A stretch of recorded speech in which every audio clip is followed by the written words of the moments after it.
the personnel of the Office of the Vice President. So dyan ako medyo pumapalag. Wala namang problema kung atakihin ninyo ako kasi politiko naman talaga ako. Pero may problema ako pag inatake yung opisina at yung mga kasamahan ko dito sa opisina ng pangalawang Pangulo na nagtatrabaho lang. You are in aid of legislation and you want to legislate about confidential funds. You do not target one office and terrorize and torment the employees of that office. What you do is you do a sampling, a random sampling of the offices who have confidential funds. Why not call the Office of the President, who has billions and billions of confidential funds, if you want to legislate about confidential funds? So that shows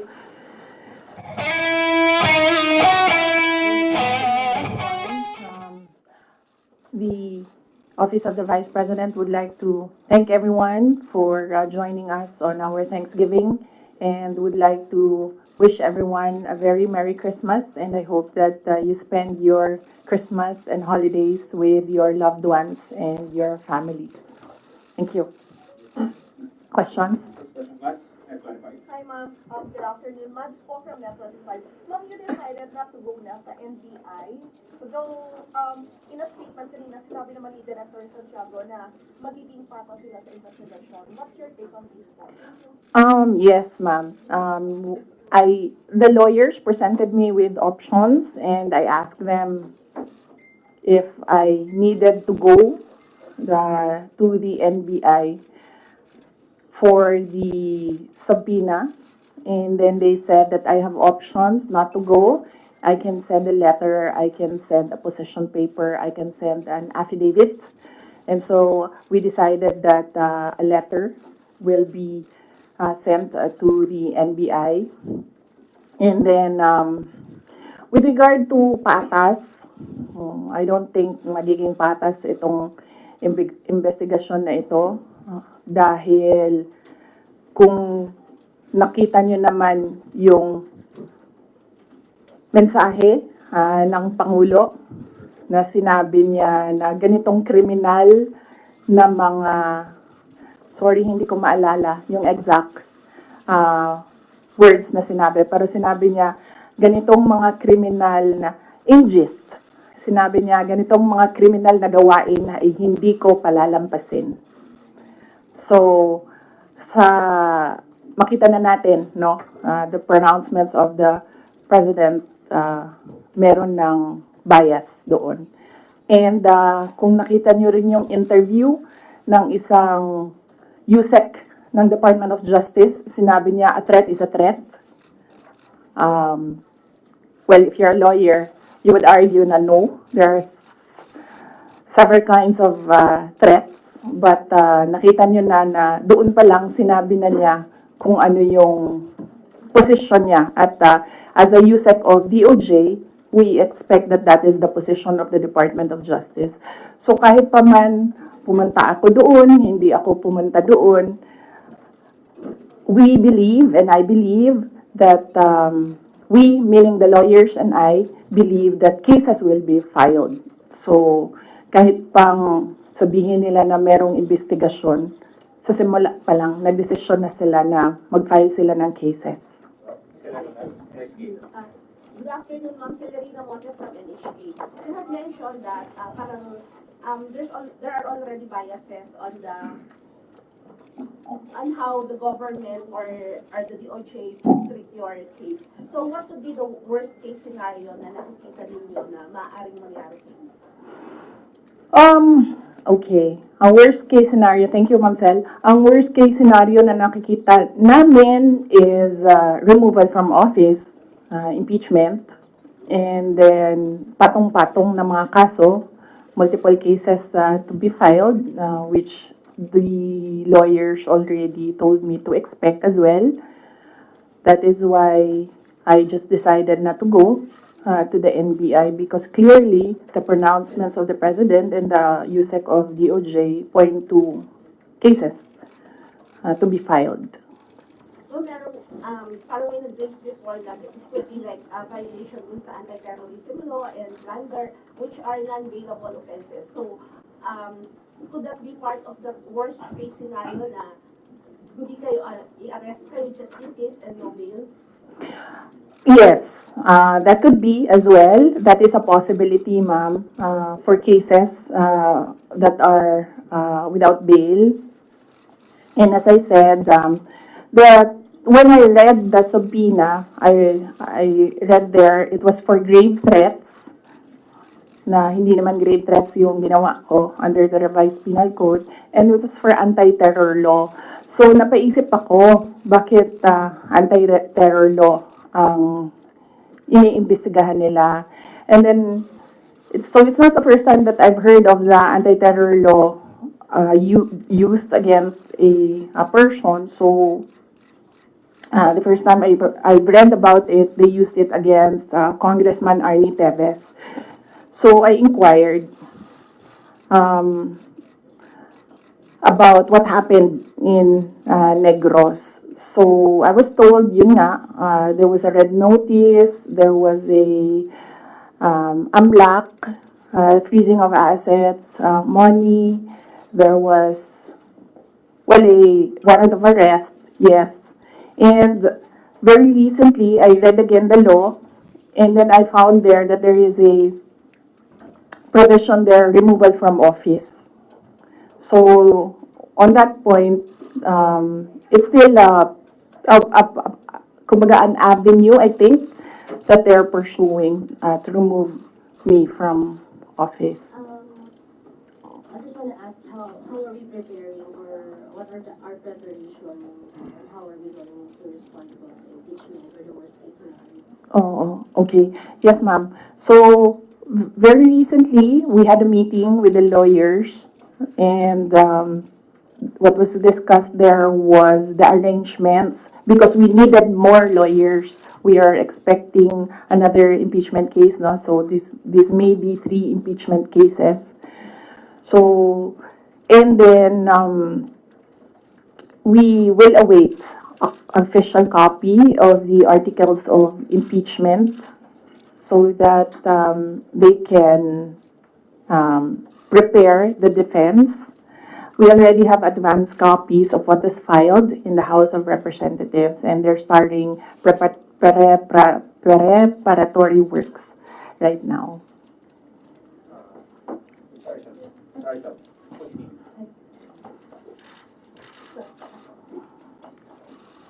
Ma'am, most of your allies and former allies have changed positions or changed, their sides. How do you feel right now? And if, for example, the impeachment comes through, are you confident with the numbers both in Congress and the Senate? No, we're not confident with numbers, ma'am, because impeachment is a legal process and a political activity. So we are confident with the legal aspect of the impeachment, because all the lawyers that I asked to review the initial draft of the impeachment complaint really said that this is not, well, they would say it's not an impeachable offense, and this is not an actionable offense, things like that, lawyer talk. But with regard to politics, that is a different matter altogether. So we do not know what will happen with that. How do you feel that you're changing sides at this very moment or even before? Well, that's politics. They always say that there are no permanent friends and enemies in politics. So it really depends on the person, no, on the politician, what path he will choose. MC Reyes. Hi, ma'am. Ma'am, related to the worst case scenario. Yes. The House Government Committee said that they are eyeing the possibility of filing plunder, technical malversation, and falsification charges, among others, against you and several other officials of the OVP and formerly the DepEd in relation to the alleged misuse of the confidential funds. Have you discussed this already with your legal team, with any of the lawyers, and what can you say that is a very heavy case plunder? Yes. Yes, oo. We have an inventory of possible cases to be filed because right now it's only the 2 impeachment cases that are filed with the House of Representatives. All the other cases, we have a list, we have an inventory, and we have lawyers assigned for each case. Usually, cases that are similar, we assign it to one lawyer. And then other cases, we assigned it to other lawyers so that we ensure that all the cases have lawyers focused on each case. Another follow-up. Dennis Anito po po. Dennis Anito po from Bondoranio, Philippines. Ma'am, na-consult niyo na ba yung family niyo about this? Dahil kanina nabanggit niya tungkol sa mga lawyers about sa family. Si PRRD, nakausap na po ba ninyo? And ano yung payo po sa inyo? Hindi pa kami nagkausap ni dating Pangulong Rodrigo Duterte. I expect na magkikita kami as usual sa December 24 sa bahay ng mother ko. Likely, baka doon namin mapag-usapan yan kung man mapag-usapan namin dahil madalas kasi kapag nagkasama-sama yung pamilya, lalo na pag nandyan yung mga apo, ay yung mga apo yung pinag-uusapan ng pamilya. Nagsabi si Pangulong Duterte na magpapadala siya ng pera para sa pambayad daw ng mga abogado kasi alam niya na napakaraming mga abogado ngayon ang kinuha para sa iba't ibang mga kaso. Pero nagsabi na rin ako through my brother kasi yung kuya ko yung sinabihan niya. Nagsabi ako na huwag na lang siya magpadala ng pera dahil nakapaghanda naman na kami para sa impeachment case. Kasi yung sinabi niya impeachment case, sir. So sabi ko, nakapaghanda kami sa impeachment case. Kasi nga, last year, nag-announce na si Franz Castro ng impeachment. So the moment na sinabi yon, and the moment na nakita namin na tuloy-tuloy yung attacks against me, ay naghanda na rin kami para sa mga abogado. Mara Cepeda, Straits Times Report. Hi, ma'am. Mara Cepeda from Straits Times, Singapore. Ma'am, you already mentioned that your lawyers are prepared to answer the impeachment cases, but the opposition groups who have filed the complaints against you are accusing you of being evasive in your answers in the alleged corruption and misuse of millions of confidential funds. Ma'am, baka you can offer an explanation also to taxpayers. How, kung above board po ba talaga yung paggamit nitong mga confidential funds? Para matapos na rin, ma'am, yung question once and for all. Yes, ma'am. I'm not being evasive.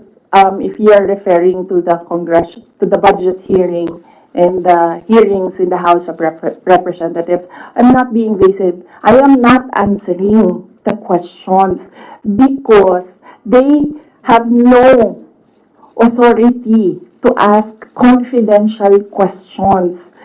I am answering questions about the use of the money in the Commission on Audit, and there is no, you ask the Commission on Audit if there was anything at all that they can say or see that we are not cooperative with the audit.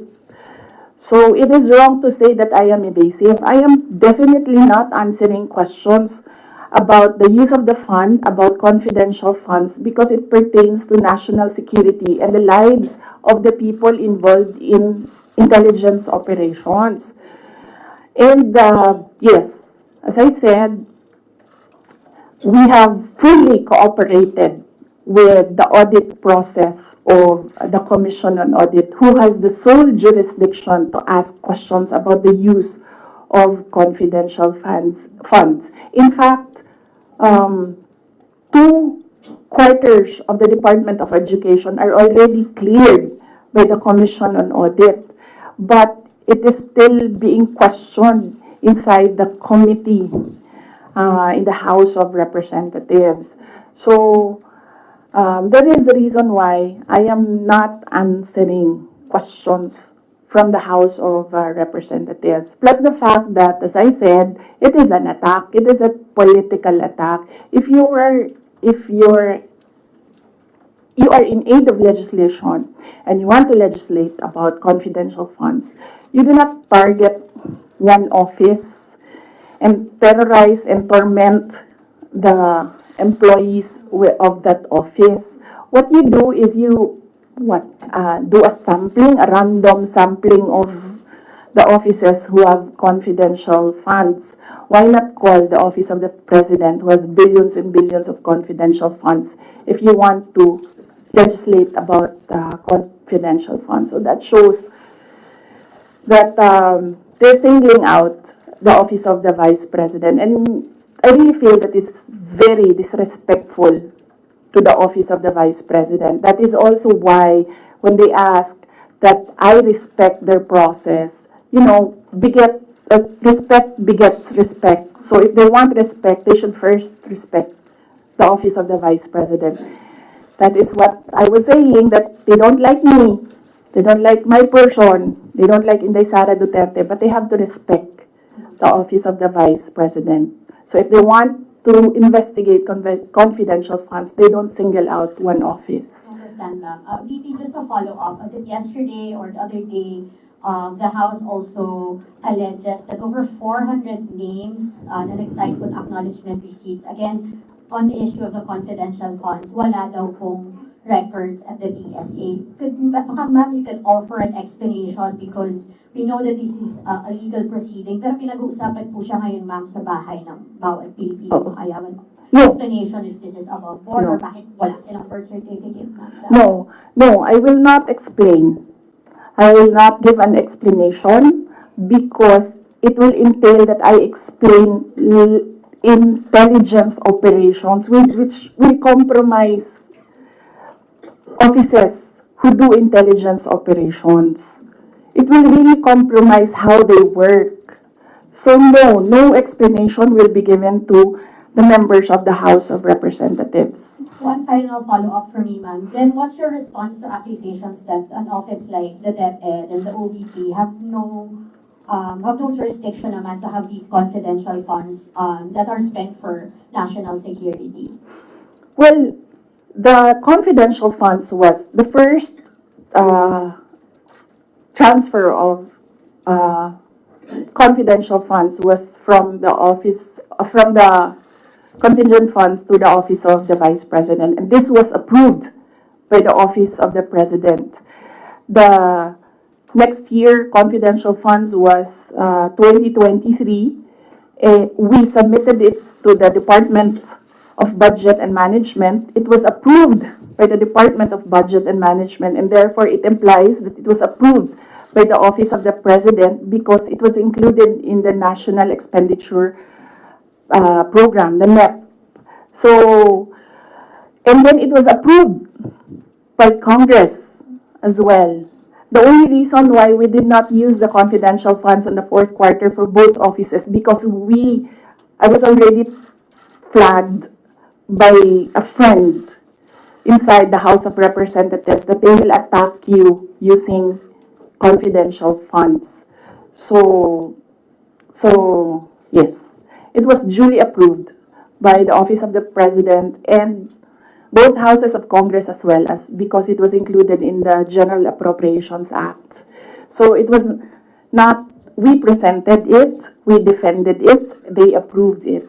We used it, and then the question on utilization is under the Commission on Audit. That is how the system works. They cannot use or they cannot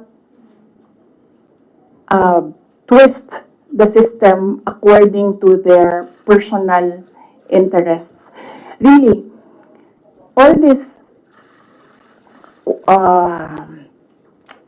circumstances and events happening surrounding the office of the Vice President is a race to the presidential election in 2028.